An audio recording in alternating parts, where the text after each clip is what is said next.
Hello and welcome to the Author Talk webinar series, brought to you by the Master of Arts in Science Writing program and the Johns Hopkins University Office of Advanced Academic Programs.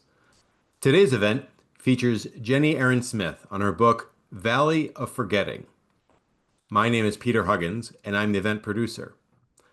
Please note today's event will be recorded and uploaded to the AAP YouTube channel under the Author Talks playlist.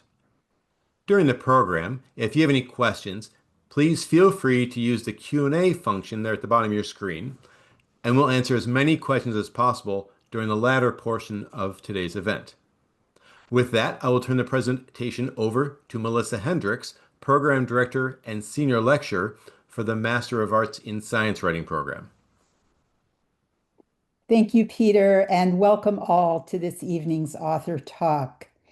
For our literary series, we showcase the writing of program faculty and alumni and other writers whose work models the exceptional journalism or creative writing our students aspire to. And I'm delighted to introduce our moderator for tonight's talk, Romila Santra. Romila received her bachelor's degree in neuroscience from Johns Hopkins in 2021, and without missing a beat, enrolled in the Hopkins Master of Arts in Science Writing program. She graduated from our program in 2023 and went on to Harvard Medical School, where she is due to graduate in 2027. Romila continues to write and publish, specializing in essays and opinion pieces that advocate for people with intellectual and developmental disabilities. She published, among other things, an opinion piece in Stat, where she urges medical schools to train students on how to care for patients with disabilities. Her writing also appears in JAMA Internal Medicine, Hippocampus Magazine, and the Hechinger Report. As a writer and med student, Romila is the perfect person to moderate this conversation on a book that I know you'll see so deftly blends storytelling and medicine. Thank you, Romila, for serving as moderator. Thank you, Melissa, for that really wonderful introduction. I'm excited to be here, and I'm even more excited to introduce Jennie Erin Smith, who is the author of Valley of Forgetting, Alzheimer's Families and the Search for a Cure, as well as Stolen World, a tale of reptiles, smugglers, and skullduggery. She is a regular contributor to the New York Times and has written for the Wall Street Journal, the Times Literary Supplement, the New Yorker, and others. She's a recipient of the Rona Jaffe Foundation Writers Award, the Waldo Proffitt Award for Excellence in Environmental Journalism in Florida, and 2 first-place awards from the Society for Features Journalism. She lives in Florida and Colombia. Jennie, it's so nice to have you here. Thanks, Romila. I'm really happy to be here. You know, so we're talking about Valley of Forgetting today, and as I read the book, I was so continually impressed by, as Melissa, mentioned, this focus on the narrative storytelling of these Colombian families that were studied studied to learn more about early onset Alzheimer's, as well as intense, 8-year-long reporting. If you just share with us why this project, why Sure. in this form, why in a novel? Sure. So I have, as you mentioned in the introduction, I had a previous nonfiction book. I've always been a science reporter. I've always considered myself a science reporter. My previous nonfiction book was like another one of these gargantuan multi-year projects. It was almost a decade-long project. Most of it was reported in Florida.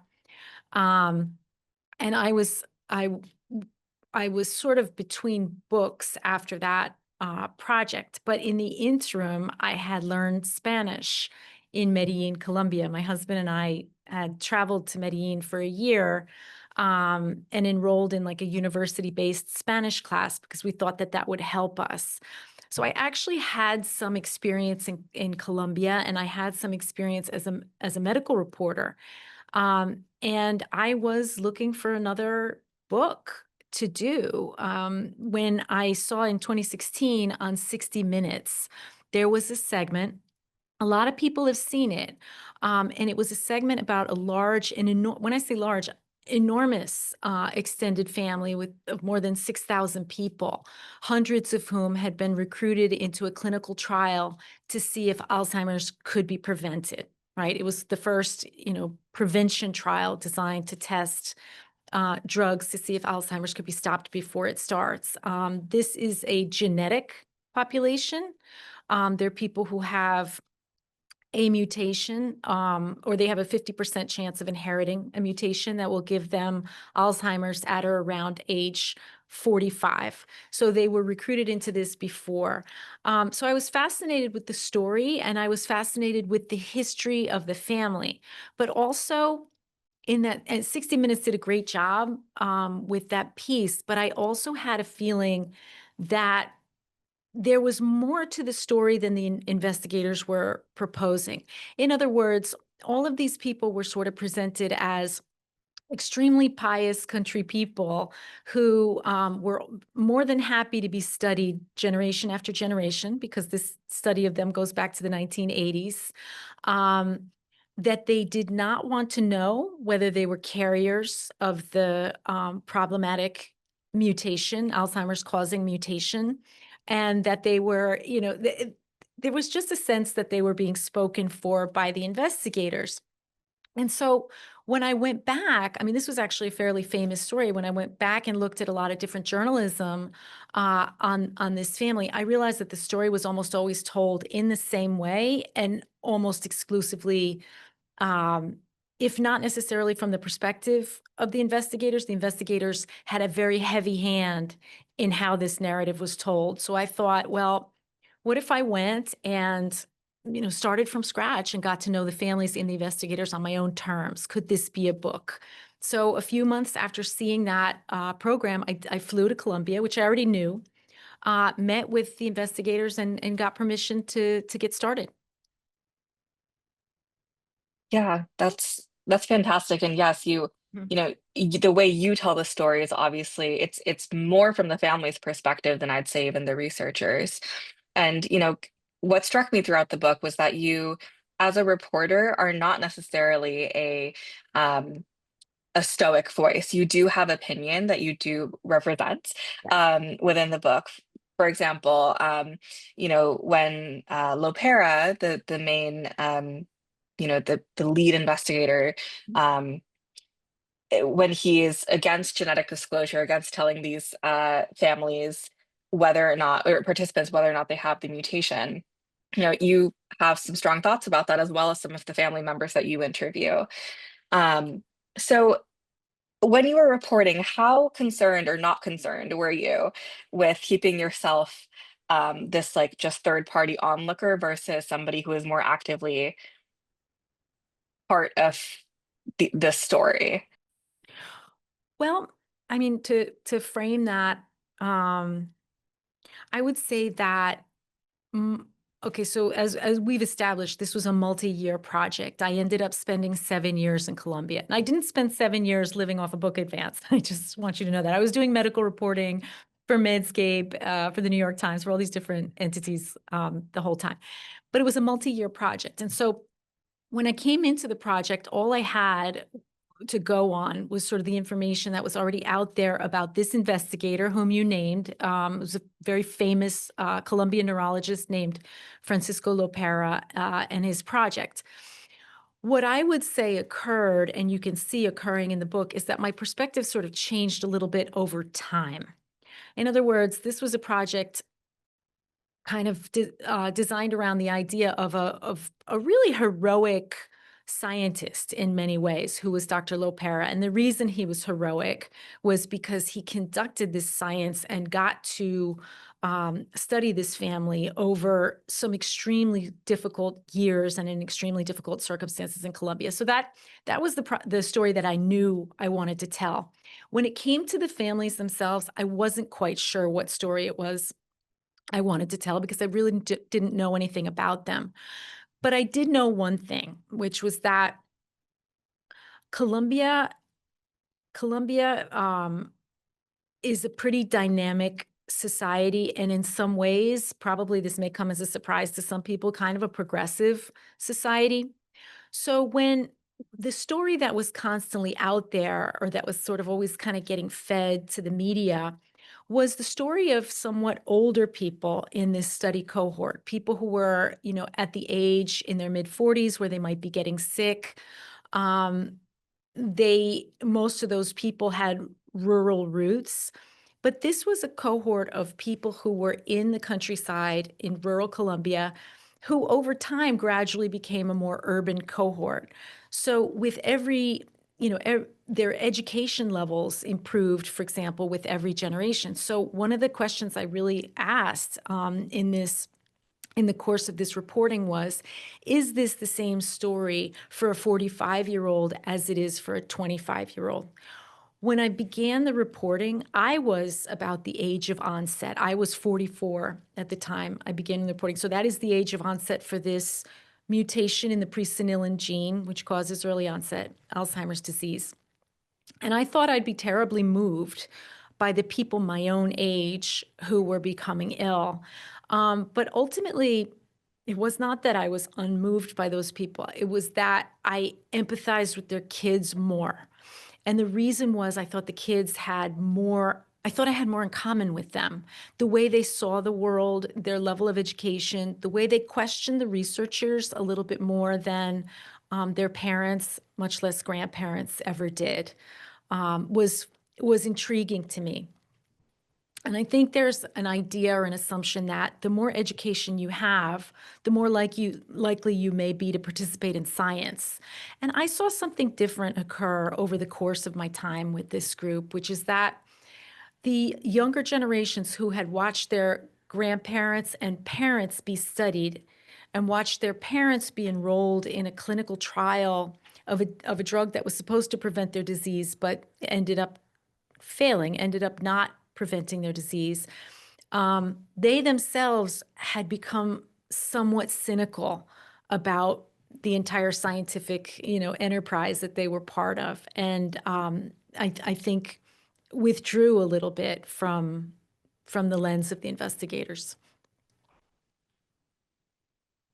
Yes, for sure. And it is very remarkable that you as a reporter were able to get, you know, you were able to not only talk to these family members, talk to these, multi-generational members of these families, but also be invited into some incredibly vulnerable moments. Yeah.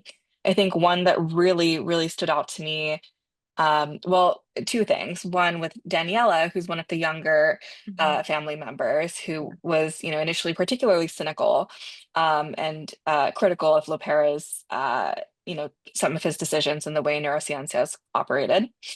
Mhm. She had a room in your house for a bit where she stayed Mhm. with you. Right. And you talked basically daily. And Mhm. then the other thing that really struck me was when we meet Paula, Mhm. and Paula, the NP, who belongs to this family of 7, 8 siblings. She was separated at 8 years old, adopted by this U.S. family, and the fact that she called you with Mhm. the with information that she got tested and she has this mutation. Yeah. And you were present for when Paula at the airport arrived to meet her biological family for the first time. These incredibly vulnerable moments. How was it for you being in those moments, and how do you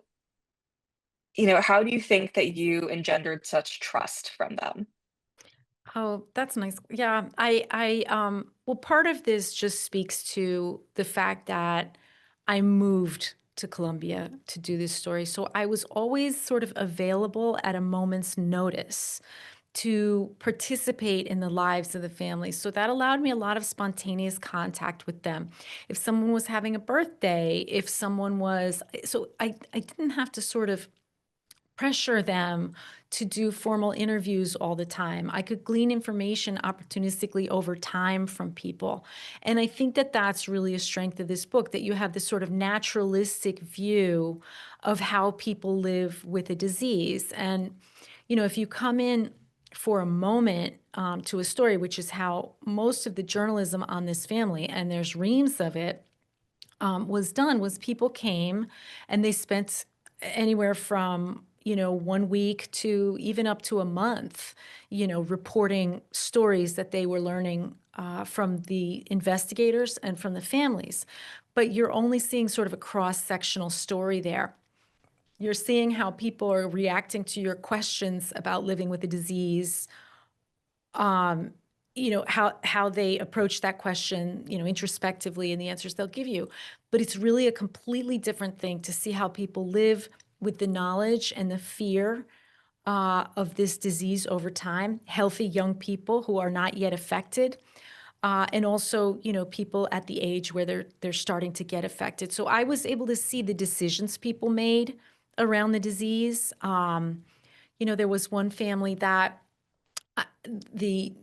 so everybody who has a parent die of this has a 50% chance of inheriting it. But if you're not aware of your mutation status, in this case, because the researchers don't or didn't have a program to make them aware, you only know that you have a chance of getting it. So like with one family, for example, I noticed that this was a woman in her early 30s, and I noticed that her husband was killing himself to build a house for them and killing himself financially and killing himself with work to provide some sort of stable foundation for them. And I started to wonder if it wasn't the specter of her potentially getting sick that was causing that. And so that's the kind of thing that I was able to see over time. And the other thing is, people changed their minds about things. People changed their minds about whether they wanted a genetic test. They might think about it when they wanted to decide whether or not they had children. But if they already had children, they might not want to be tested. And those attitudes actually changed over time. And I would say that extends as well to the attitudes towards science and the researchers, because these are people who, I think I said, these are people who, on a grand scale, have been studied since the 1980s. So if I'm, 25 and I'm talking to these investigators, my mom was sick and studied, and my grandmother was sick and studied, and my kids, will probably be studied. So they have good and bad interactions with the investigators as well. And sometimes their interactions with the investigators are so bad that they'll set the tone for the rest of that person's existence. There's a moment in the story where there's a woman who, as tends to happen with people with Alzheimer's disease in the early stages, she got lost. She got lost in her neighborhood or trying to get to another neighborhood, and she wasn't found for a week. And when she was found, she was unconscious and she had been raped. Her daughter never forgave the investigative team at the university for not helping with the manhunt that they had going on for her. I mean, they had, alerts all over the place and lots of people out looking for her, but the investigators didn't participate in that. And so she never forgave them. She never gave them her mother's brain when she died, because this investigative group also collects autopsy brains from people with Alzheimer's disease. It's an important part of what they do. Where other people had positive experiences with the investigators, just depending on, their own personal experiences, and that colored their attitudes toward the science for the rest of their life. They would be maybe more inclined to participate. Yeah, clearly these participants, family members had a lot of either good or bad experiences with the researchers. Did you find that any of them had had past interactions with journalists? And Oh, yeah. did you find that they were really open to talking to you? Was there ever any sort of tension or standoffishness? No, I think the standoffishness where it did occur was with some members of the research team for me, because I was doing two things simultaneously. I mean, from the minute I moved full time to Colombia, um, I was doing two things. I was getting to know the families and spending time with them in their daily lives, interviewing them at times, but also sometimes just kind of hanging out and getting to know them.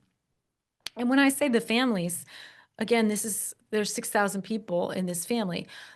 I would say I got to know really well about 20 of those people. So it's a tiny, tiny sample of kind of those people. But I certainly got to know the people I know very, very well and spent lots of time with them. And the book focuses on a few families in particular. At the same time, I was working with the investigators. I was hanging out at the research campus at the university in Medellin, where all this was taking place. I was attending autopsies, and sometimes I was in the clinic because in Colombia, the privacy rules around that are not as strict as in the United States. I don't think I ever could have done this book in the United States, but it was cool because it gave me a view on how the doctors interacted with the families.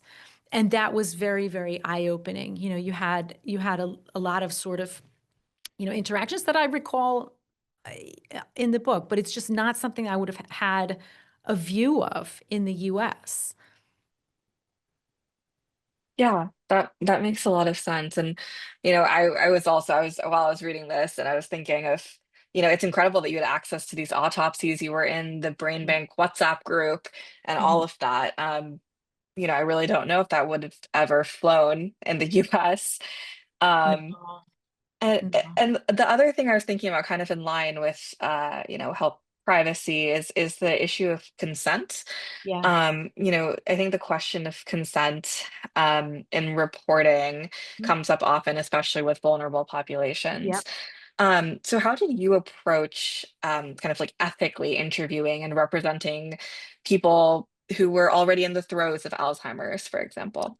Oh, that's interesting. I didn't, gosh, I do have one a- deathbed interview with a woman who became an incredibly famous patient in this research group because and this made a big splash in 2019 and 2020.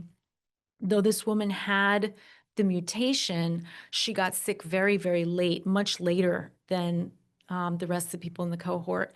And I was really insistent on seeing her. Um, and I knew that she was dying not of Alzheimer's, but she was dying of melanoma. Well, she did have some symptoms of Alzheimer's, and I was very, very keen on interviewing her and seeing her. I mean, but again, I say interviewing her to the best of my ability. And what that really ended up being was a conversation with her and the people in the room and her family members. Just kind of a free flowing conversation that I recorded, but I was able to capture, some of her words. I really wanted to know who she was. I didn't truly get to know who she was or tell her story until after she had died, and her daughters filled me in on her, harrowing life story that I recount in a lot of detail. But it was very, very important to me to get access to that person. And I felt that she was sort of being sequestered. Um, by the researchers. And I would say that that was probably true out of an excess of caution on the researchers' part, because she was such an important research subject. They could not afford to alienate this family with a journalist who's coming in asking the wrong questions or upsetting them. So I had to be as tactful as humanly possible. But what I would say is that, like, throughout this particular experience of reporting this book, I found that the norm was people wanting to tell these stories and really not having the chance in the past to tell them to the complete degree that I was able to elicit from them. So I guess what I'm trying to say is I had to work pretty hard when it came to the researchers. Although I had, information about papers they had published going back to the 80s, I had like a structure of information to base my interviews on, their scientific output over, 40 years. But when it came to the families, I had nothing but their stories, and they had to tell them. So I think most people who have had an experience like this, where you come from a family with a catastrophic genetic disease, and you have very often cared for someone with that disease or watched somebody else care for somebody, and it's affected your life in a tremendous way. I Most times that story wants to come out, right? People really want to tell it. And I think I gave them the opportunity. In fact, if I feel guilty about anything with this book, it's the stories that got cut. People who gave me a lot of their time and heart, whose stories I could not include because I just couldn't find a way, or the book had gotten too long, or my editor thought they were repetitive. They weren't repetitive to me. Of course. Mhm. Yeah, I think it makes perfect sense that, these people have been living the realities of Mhm. the percentile mutation Mhm. forever, and it's just kind of been their reality, but they've never gotten to share it with a broader audience. And you know, I'm curious what response you've gotten from those involved in Mhm. in this book, on this final product. Like, The who has families? yes, particularly the families, and I'm also curious about the researchers. Um, So it's very different. Obviously this book came out in English. There is a Spanish translation in the works, but that won't come out until September 2026. So they couldn't read the book exactly. I gave everybody a copy before it came out. I went down, and I mean, I have a house in Colombia, so I was able to sort of go down for a couple weeks and just make sure everybody got their copies and talk to them about it. But to my utter amazement, people were having their children put whole sections of the book, or even the book, systematically through Google Translate, and so that they could read it. So they were going to read it by any means necessary, which I thought was really touching and cool. I did negotiate a number of details with people beforehand. So I don't think there were too many surprises for the families as to what was in this book. We also had a really involved fact-checking process where I had an independent fact checker who was a bilingual journalist working in Colombia, who would approach the families after me to be a neutral party and say, like, okay, there's this and there's this, and what about this? And so I think the families had a really good heads up about what would be in the book. And if there was something that was very important to them not to include, of course I didn't include it. And I changed names at people's request. But only at people's request. Otherwise the default was to name them. As for the researchers, the sad thing is that Francisco Lopera, whose opinion really would have mattered to me on this, I had lots and lots of time with him, and I respected him as the leader of this rather incredible research effort. Right? He passed away in September of 2024. So by the time that there was a galley, which the galley came out around November of 2024, and the book came out in April 25. So he was not able to read it. Other researchers, including Ken Kosick, who is a really important American researcher who had worked with this team since the 1990s and, was deeply involved in it in a million different ways. I think he liked it. But again, it really, in the end, this relationship was more me and the families than me and the researchers. For whatever reason, that's how it ended up. yeah, and I think that's clear from Mhm. your reporting as well. It seems like for lack of a better term, like almost sided with the families Mhm. on a lot of the, conflict that they had with neurosciences and that entire kind of research effort. The Um, conflict, if I can comment on that, I mean, the mhm, conflict is always sort of inherent, and that's something I just wanted to present in the book. I had said, like, when that I don't, the sort of term for people taking part in any sort of major research effort or clinical trial is participant. I always use subjects in this book because I did want to sort of highlight what I considered a huge, like, power differential between between the researchers and the people taking part in those studies. And it wasn't that I came in on my high horse. I mean, I know what a clinical trial is. I know what has to be done, right, to get a readable result for a clinical trial. And I, in no point would ever have insinuated that these individuals who took part in this clinical trial that they went through till 2022, and that was like the major arc of the book, was following through that trial, that they hadn't properly consented or anything. And it wasn't like that. It was just a question of an inherent imbalance, right? That always is going to happen when you have big money, for example, pharmaceutical money coming into your, research group and paying your people. You have publicity, you have results to present, you have pressure, and then, here on the other side are the families participating, and they're a lot of times they're a little bit in the dark.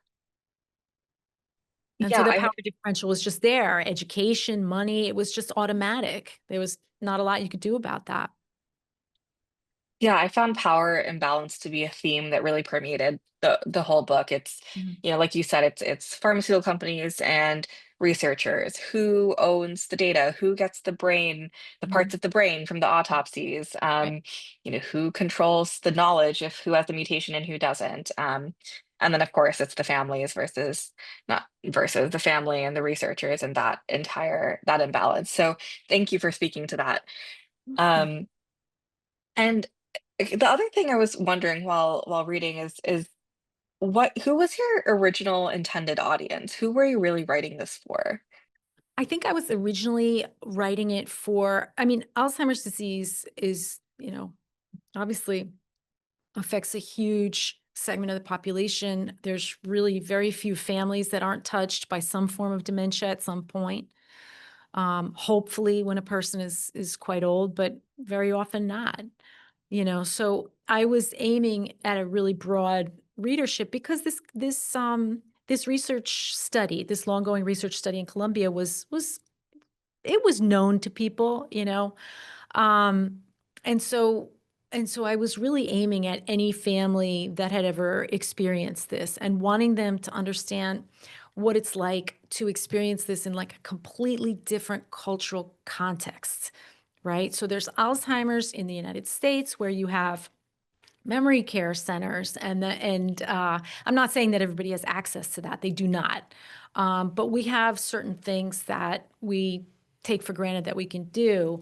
Alzheimer's in the context of a population where the average income, is something like $500 a month or less, right? Can really do different things to a family. And Alzheimer's at 45 in that context can really do different things to a family and really harm the generations that end up taking care of parents. So it's just Alzheimer's on steroids in a way because, the damage is not to a person in the twilight of their life. It's to a person in the prime of their lives. And it also really, really affects the next generation. And the way that the families were structured in Colombia, it was pretty typical for a person by 45 to have a child in their 20s, right? And that child very often became the caretaker and could not study or could not work. And in those countries, this is sort of a developing country, but still, a lot of unemployment and a lot of pressures on young people. If you're derailed for 5, 6, 7, 8 years taking care of your mom, what happens when you come out of that? Where are you? And this book centers around especially one young woman who took care of her mother, who nursed her through her illness, and then ended up very lost afterwards, which I think is more typical than not. Yeah, I think you're referring to Daniela, who, Yeah, yeah. her story was particularly touching, I think, and kind of, you know, we're left with not a satisfying conclusion because she hasn't reached a satisfying conclusion, it doesn't seem. I mean, um, I was particularly touched by her storyline. Yeah. I I'm curious, has the people that you followed the longest, did Mhm. they how much did they know about your final product, like what you were really trying to do here, how you were trying to Oh, they knew. represent them? Oh, they knew. I mean, they knew because I was coming back to them and circling back to them with interviews, asking all these detailed questions about their families. Um, to the point where I am kind of proud of this. Like, for a really long time, the story of these families had been told by the investigators, over and over again in a really specific manner, and you can hear it in a lot of different places. Um, my book gave them the microphone for a good while to at least a handful of people. Um, and I think they appreciated that. Since this book, I've heard from members of the families who have written their own narratives of this disease, which doesn't sound remarkable to, us. But if you consider that pretty much everyone affected by this illness has roots in rural Colombia, which means that in the 1980s, like if you were born in the 1970s, you might have 5 years of education, right? And then if you were born later, if you were born in the 90s as the next generation, you might have 9 years of education. So every year, the education is sort of improving. So the thought 20 years ago of a member of one of these families writing their own full-length narrative of the disease and being a caretaker of someone and their perspective on the research, et cetera, would be kind of unthinkable. And now after my book was published, one young man wrote his own book. He just up and wrote his own book about his mother's illness and his family's illness. And he was sort of a peripheral character in my book. Yeah. There's something beautiful about your journalism empowering others to write their own stories. I think that's really quite impressive an outcome. But as you point Um, out, to interrupt you, but as you point out, you also run the risk of speaking for people, right? Which I tried not to do, yeah, but I can't say I didn't do it. yeah. Mhm. It's almost inevitable as a Mhm. journalist, right? Um, we talked a lot about families, Mhm. and that uh, part of this project, and I'm curious about the science part as well. The science is not, it's fairly complex. Yeah. The genetics, the Mhm. development of these different classes of drugs, the anti-tau things, et cetera. The Christchurch mutation.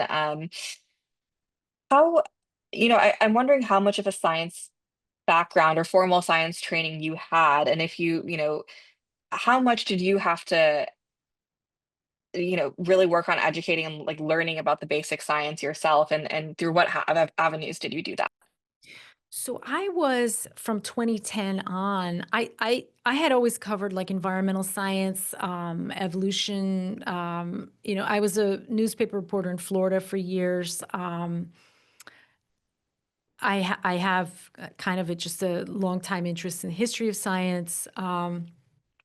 But in terms of medicine, I didn't start writing about medicine until 2010. And the reason I started writing about medicine when I did um, was because there was more work in medicine. So I thought it would be smart to be able to write about medicine. And I started working for the company that later became Medscape. I mean, we started off as, a division of Elsevier, the Dutch publisher and medical publisher. And, we got sold like a million times, but we ended up being Medscape. So I had learned from about 2010 on how to interpret the results of a clinical trial, how to read, certain types of statistics that you constantly see in medical studies, how to go to a medical conference, and get the news out of that conference. That's what I thought medical reporting was, totally, you go to a hotel, right? And you listen to some 20-minute data presentation in a ballroom or less, like 3 minutes at something, sometimes. And that was my experience of being a medical reporter. I'd never had any time in the clinic with patients, but I was able to write about the results of medical studies. So I don't have a medical, like I don't have a science educational background.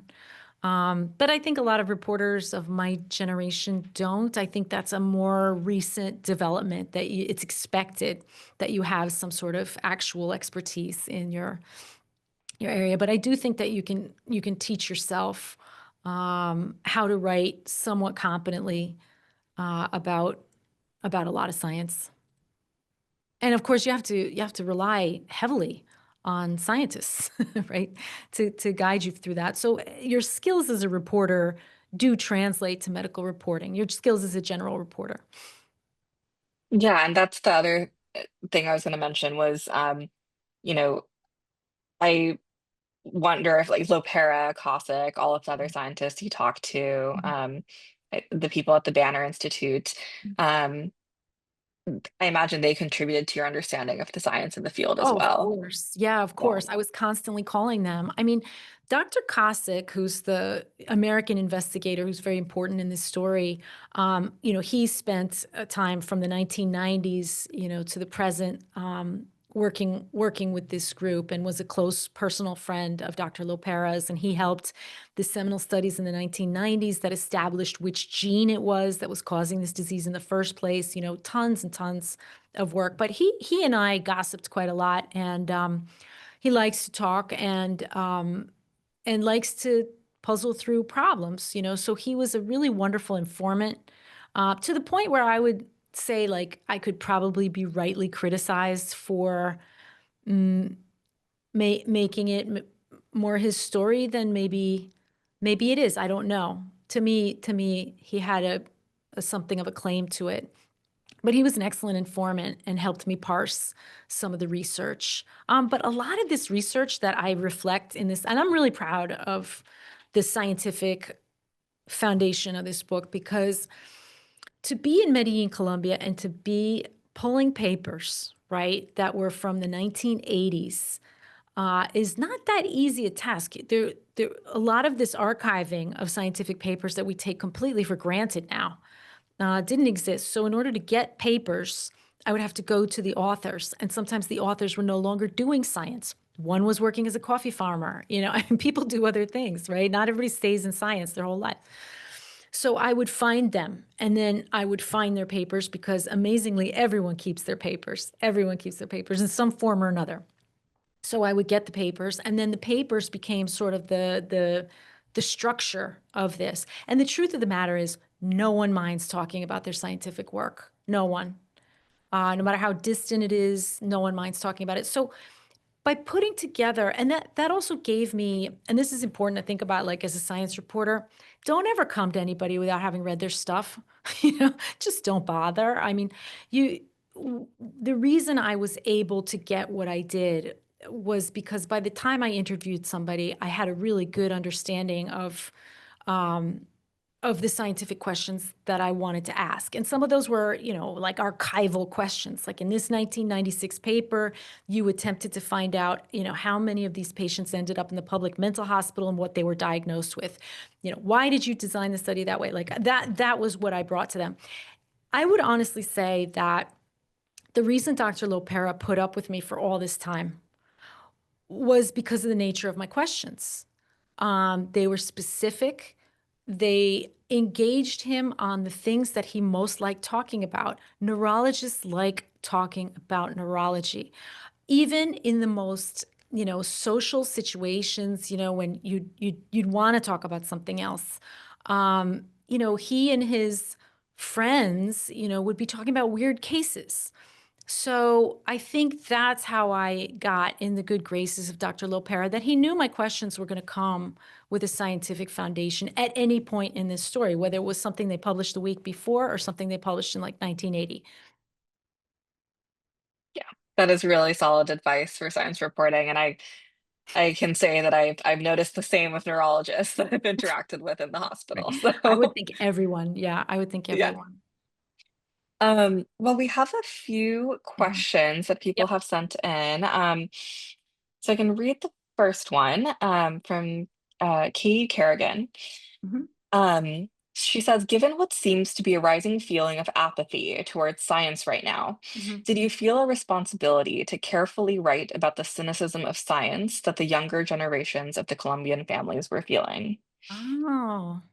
That's a really interesting question because I didn't put those two ideas together. Like to be I would consider it kind of a different thing to be an anti-vaxxer or to be anti-science or to say that global warming is not real. Or I would put that in actually a different category from I don't feel like participating in this particular study because my parents didn't get anything out of it, right? Or your drug failed, or I see you making money and I don't, where's our help?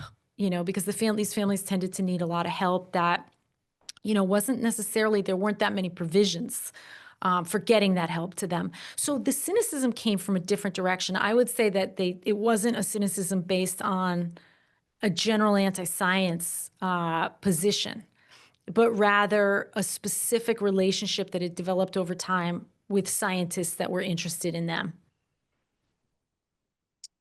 Great. Um, we have another question from Emma Deans.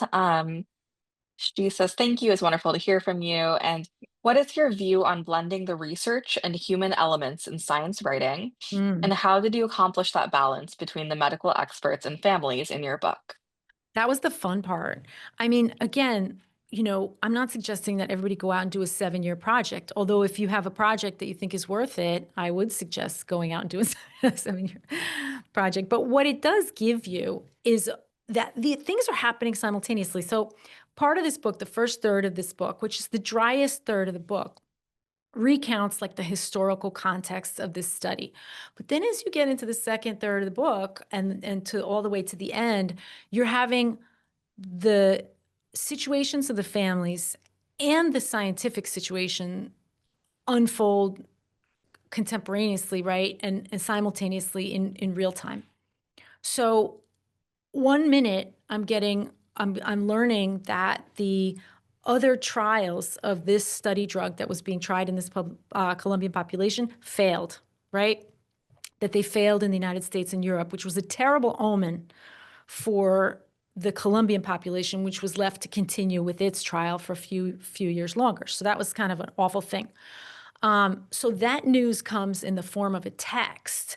While I have Daniela, who's my protagonist or one of my protagonists, like actually in my apartment about to go look for a genetic test or having just come back from a meeting with a geneticist, which she sought a private solution to her desire to get tested. So those things happen on the same day. So I could relate them on the same day. And that happened over and over again throughout the course of the book. So that's just an advantage that a long reporting project can give you. Great, thank you. We have another question from Anne Lynch, Mhm. and she asks, did local and cultural superstitions cause your families to be ostracized? And if so, did your book help shed light on the true cause of the condition and allow them to better integrate? Well, I'll say this: the research. One of the things that the researchers, I think, I'm giving them a little bit short shrift in this discussion tonight. These were really pioneering Colombian team that went out into really remote places at a time when they were extremely dangerous to visit in order to do this research and to meet with the families. And they did this for years on end. And they did it when they had money, and they did it when they had no money, and they did it when people were getting kidnapped in the process, which did happen. And they did it, I mean, in all circumstances that you can imagine. So, so I do not want to diminish the level of commitment that they had, and they sustained that commitment over, this huge, long period. One of the great accomplishments of this research group was to be out in the countryside where people were pretty cut off, where education was extremely limited. You can't even really get to church in a lot of these farming hamlets and villages. People actually had almost their own version of Catholicism, basically maintaining altars of saints in their homes. Because they didn't really have contact with the official church. They might get into town every couple weeks to do their shopping. So people were quite cut off. In different towns in this region, across this region, different explanations for the disease existed. And of course, some of them were extremely superstitious. Witchcraft is a genuine thing that people practice in rural Colombia and urban Colombia as well. So the idea that it was a result of witchcraft was widespread. They had different words for it.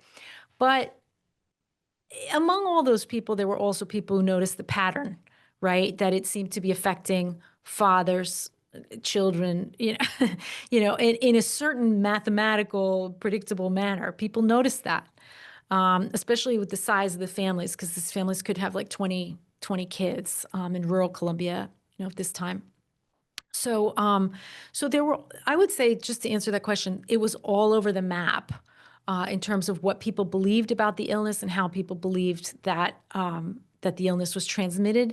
And the researchers, by going out to those villages and holding all the seminars that they did and getting people into the clinic, did an awful lot to establish this was Alzheimer's disease. This was a disease with a name and a specific pathology that moved in predictable ways, and the heritability of it. So they did a great job, I think, at helping people understand that. Great. Mhm. Shay Harris asks, is there any way to salvage the stories that did not make it into the book? Perhaps a follow-up story or book? Yeah, I mean, I wish. I mean, I think, the reason that a story didn't make it into the book, I mean, my editor was pretty tough in terms of um, cutting stories that she thought, were didn't add to it or whatever. But ultimately, these were joint decisions. Sometimes a story didn't make it into the book because a person did not evolve medically as was expected. This ended up being a book mostly about women. That was not my intention. I mean, the researchers were men, most of them, but the people that I got to know in the families and the family stories were so much about women, so much about mothers and daughters, even though, men get this in equal measure. And the reason for that has something to do with my access to them. So I had, male patients and their families in this story, but like something about something that was happening. One actually didn't have Alzheimer's. He had a form of frontotemporal dementia in his family. It was a really interesting family story, but I had to sort of let that go. And I told the family that I was going to stop reporting it. I stayed friends with them, but and the other one, I just didn't really know what to do with. The wife left her husband in the middle of his illness. And she'd been very loving, devoted wife, and she just kind of turned him over to the kids, which was something I saw a lot in these families. And I don't know if I had thought about it as like a love story, a story of devotion or whatever. She bailed. And so I didn't, I just didn't know how to frame it. It wasn't that I wanted to censor the book. It was just I didn't know how to frame that story. So there were things that I just didn't know what to do with, and that's how they got cut. And I don't know that I'll do anything with them. I think Mhm. we might have time for one more question. Carly Williston asks how you were able to receive financial support in order to write the book and how long Right, it took you to write the story. right. And are you still in contact with any of the families? Oh, And what is the name of the book written by the young man that you mentioned? oh, he called it Camilo's Diary. It doesn't have it's not, when I say he wrote a book, he hasn't published it yet. But he has a manuscript, and I hope he does publish it. I hope he does kind of clean it up. Wait, walk me back to the last question. It was, Sorry. Um, so how you were able to receive financial support, how oh, long how it is, yeah, took you. okay. Yes. And yes, I'm in touch with the families, especially the principal family of this book. I talk to members of that family almost every day. The financial question is really important because I don't like to pretend that writing books is more lucrative than it is. It's not. At least it's not for me. But I got a decent enough advance that I could set up in Colombia back in 2017 and get going, on this project. Afterwards, I would say I did the calculation that from the advance, like from start to finish, what it ended up giving me, it gave me $17,000 per year, right? That goes pretty far in Colombia. I mean, that paid my rent. paid my travel, but I also had to work. So I would do like 1 or 2 pieces, like 2, 3 pieces maybe a month for Medscape, and that would contribute another, let's say, $1,500 or something to my monthly income. And so between those 2 things, I was fine. So it was just, and occasionally I would do something for the New York Times, and then that'd be like a, $3,000 or $4,000, So I did journalism this whole time, and that was how I made it work. But I did, I don't think I could have done the book like with a university press, even though it might have been suited for a university press, because I don't think I could have had that advance money to get started. But yeah, after a while, and of course, you know what? It's not fair to not say my husband worked, and he came to Columbia with me, and took a job in Columbia as an editor for an English language outlet in Columbia. So he had his income, so that helped us. But between those things, Got it. Well, in the last, 4 minutes that we yeah, have, I just wanted to ask if you had any parting words of wisdom for budding science writers or anybody wanting to pursue a long form yeah, project. I do. I mean, I I think there's different types of science writing. I think, books about science that are topic driven are not rare. You got everything from, Carl Zimmer's Airborne to, a book by Ed Young about the microbiome, about, these are really top science writers at the top of their form, writing on a topic. But I think it's important to recognize that science is essentially people driven, right?